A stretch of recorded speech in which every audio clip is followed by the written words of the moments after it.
Graduated, elevated, now it's my time to shine, yeah, let's go. Major moves, power moves.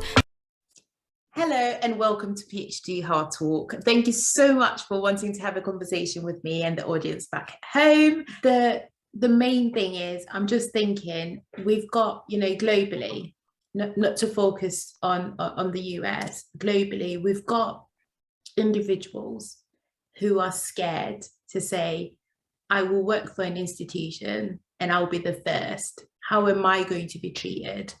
What advice do you have for somebody that's thinking that now? Listen, I was thinking that a lot of people might critique what I'm saying about the US by pointing out once again how in other countries it is illegal to be gay or transgender, and people are dying literally right now for being who they are.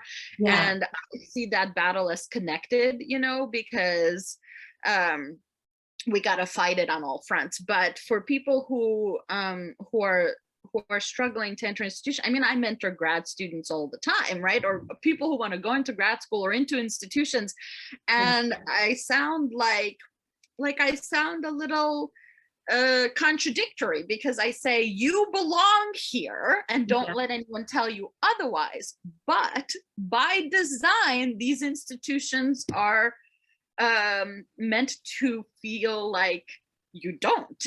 And so what you're going to experience is this kind of empowered sense of like, all spaces are my spaces and I deserve to be here.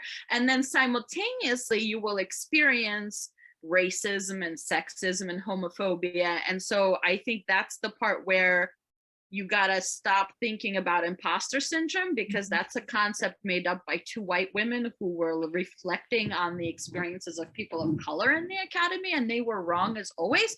And start to think about institutions as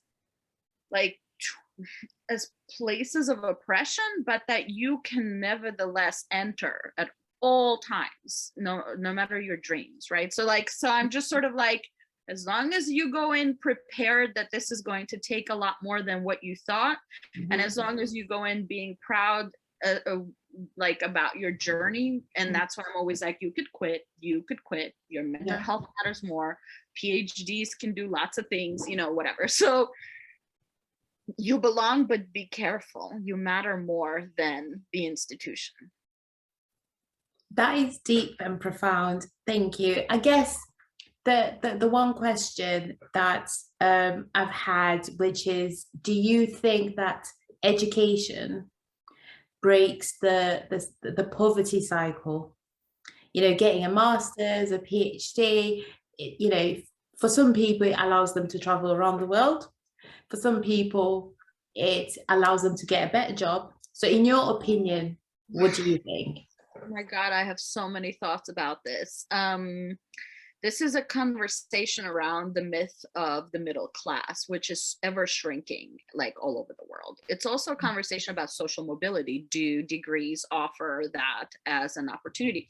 And I'll tell you that the picture is never as full as they give you, because let's say in New York, we have a public consortium of schools called the City University of New York. And we have people from all over the world attending that.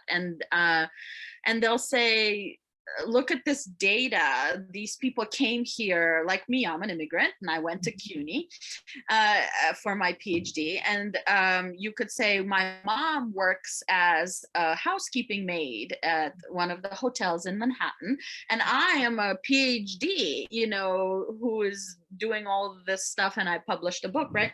However, what they don't show you is that back in Russia, my mother was a biochemist. And so what happens is, you don't take the class position of the first generation. They drop to having to find occupations that only immigrants can take up. Their child gets a degree, a master's, a PhD. It starts to look as if that trajectory is going up. But what happened is, it just went like this and nothing changed. In fact, in this generation, they're falling beneath what their parents had hoped for them. And the data is really disturbing, because this is the generation that may actually be, at least in the United States, of the lower income bracket than their parents. And so it's a scam. So like, how can I both believe in education as an educator, as a process, and know that college is a scam, but simultaneously, sure, there are people that are able to travel for their PhD, but it's a bottleneck situation. There's just so few of those that are going to have that experience. Like medical school, like law school, the demand is great and the supply is even greater, but we're going to act like it's super exclusive to be part of this club. And as you know, for PhDs across the humanities, the social sciences, the rates of getting jobs, the jobs, it's abysmal. You should know. I mean, you probably do know, it's really, it's tough. And I think a lot of people feel misinformed. Like they kind of have a lot of bubbles that burst throughout their PhD, being like, oh, I had hoped, I thought it was this, but it's actually that. Like, how do I pivot?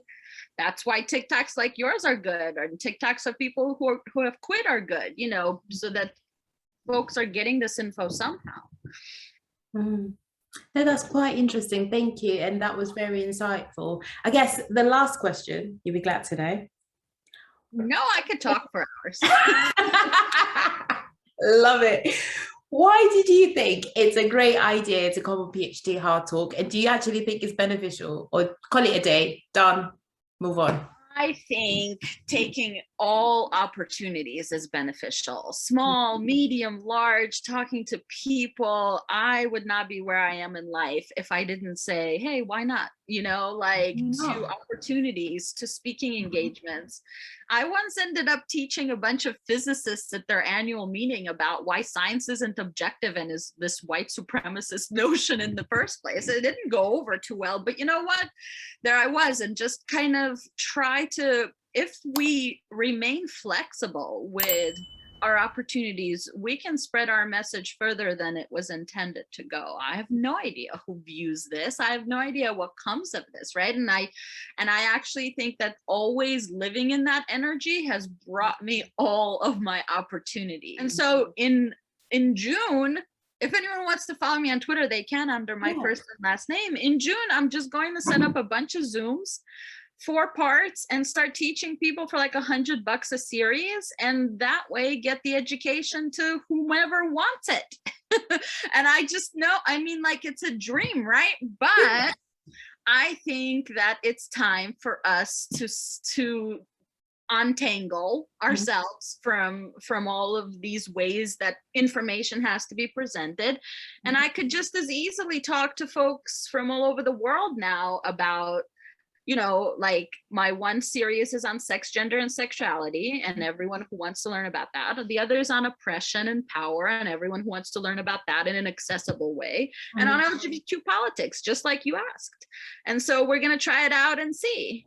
I guess you've touched on so much, and I know that we're coming to a close, but I've got one more question, I guess, which links into the cancel culture. What's your opinion on that? There are people who scream cancel culture when they are not in danger, and then there's actual marginalized people who are canceled, whose livelihoods are taken away. And I think if it were to happen to someone whose dreams did revolve around academia after 10 years of work and doing all of this, I think people are devastated when this happens. And so I'm infuriated on their behalf in a sense, but not on mine, because I remain open, right, to like what the future holds. But there are shocking reasons for why people are mistreated in the workplace, okay? And everyone worries, like everyone's priorities when it comes to cancel culture are skewed. So yeah, there are folks who suffer from cancel culture, and it's not who they think it is. But on the other hand, I'd like to say that I don't feel like a failure, and the more I talk about what happened, the more connected I get to people, right? I have everybody and their mother rooting for me, being inspired by my voice, connecting all over the world, remembering how I've treated them and connected to them, and amplified them. that is dangerous to people who do things sneakily in secret behind alt accounts, cowardly folks, you know, like, come on, this is gonna go and reverberate, like I said, into opportunities for me that I'm not even aware of yet. I just feel it. I'm like, I'm in this energy this week. No, I mean, the main thing that I would say that I love about you, and I guess that I've echoed to all of my guests, is that as PhDs or postdoc, you know, or researcher, whatever the title is, just to give it an umbrella, we're entrepreneurs. We work on a project and we ensure that the project is amazing. Mm-hmm. I know that you're going to be okay because from this conversation in dialogue, you've told me that you've got some Zoom lessons coming up. Whoever wants to join, you can join. And, you know, all the details, by the way, they'll be at the bottom of the screen in regards to that. So I know that you will speak at conferences. I know that you will educate. Like I said, you know, I would never think of what you said because I'm aware of what I wear when I go for certain meetings, and I'm aware of how I cross my legs in certain, you know, spaces.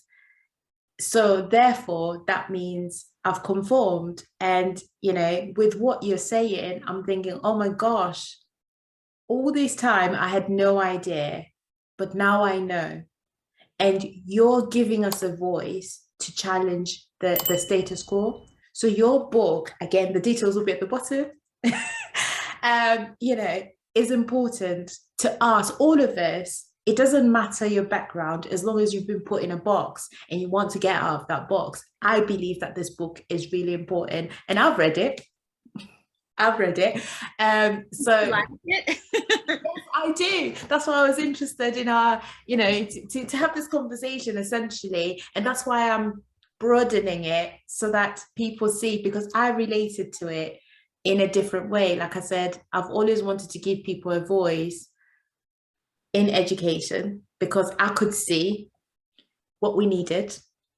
And I'm not sure if it's there fully, but I think I'm getting there. And I would like for it to be better. But I think you're going to do that for me, you know, for my colleagues with what you're doing already, because I'm still in the institution, fortunately or unfortunately. And you will have your path, right? And like, I'll support you either way, because they're amazing people, part of the academy still, just working hard every day to support students, support colleagues, be scholar activists, and every one of us just makes decisions, right? At some point it becomes enough, or at some point you do something else, and you'll get there too. And I want to talk about that I'm writing a new book. Well, I got a grant and now I guess it's pulled, but it's so timely because this one is about transgender and non-binary people and how we also go through reproductive journeys, and that this entire conversation about abortion and reproductive justice needs to incorporate people who aren't women and actually is like at this very heart of like all these things we talked about. And so I'm super excited, and I finished the interviews. I'm doing data analysis now, and I already feel it coming out of me, and it's going to be far more scathing. And so I'm very excited to at least state that not being part of an institution doesn't mean you can't continue your work as a writer, as a scholar, and still disseminate that work to the public. And so ultimately, we don't need institutions to do what we do, and the skill set you're developing right now is invaluable, like no matter where you go. And so that's important too for people who want to just have a master's out of this or don't finish or whatever. Still knowing how to research something, how to write, how to convey your ideas, how to synthesize information, come on, that's invaluable in a world like today. So I mean, I would like to say congratulations. I can't wait to read the book. And the topic is interesting because I was going to touch on this, which is some of our colleagues, postdoc colleagues, they've gone off on maternity and I don't know if they'll have a job when they come back. And it's such a weird experience to be in. And I'm glad that you're touching it from a perspective that I wouldn't necessarily think of, because I've experienced just from dialogue on Twitter, you know, when people send messages and they're like, I don't even know if I'm going to have a job, or they've told me, you know, since you've had a baby and you're nursing, maybe you should just drop out. You know, stuff like that is quite. Oh yeah, I mean, I had a baby per degree, so I have a lot to say about this, about motherhood, about work-life balance, about how ridiculous it is that we are meeting in secret at Starbucks to be like, we heard you're the mom, Simone. I also want to be a mom. And it's just like so archaic to be having that conversation in a social science setting. How dare they? So anyway, we could do a whole other episode on pregnancy, motherhood, work-life balance, parenthood, because that's another thing that I demand people be able to do if they so wish, and again, not do if they do not wish. And the Academy really makes it feel like it's impossible, but it's not. I have 4 of them, and God bless them. No, I love it. You know, to finish off, the main theme of this dialogue has been dissemination. So remember, hashtag Project Dissemination to the world. Let's get our voices heard. Let's get the message out there. Let the communities know why we're doing this research. And most of all, please don't forget to read what's below in the link, the book, conferences that you'll be attending. Hopefully by the time this goes up, that will be on there. The Zoom conversations as well, if you want to learn more, and mostly if you want to follow on socials, all the information's at the bottom. Thank you again for watching our conversation. Thank you, Dr. Simone. Thank you, everyone. Graduated, elevated, now it's my time to shine, yeah, let's go. Major moves, power moves, take it to the top one time non-stop.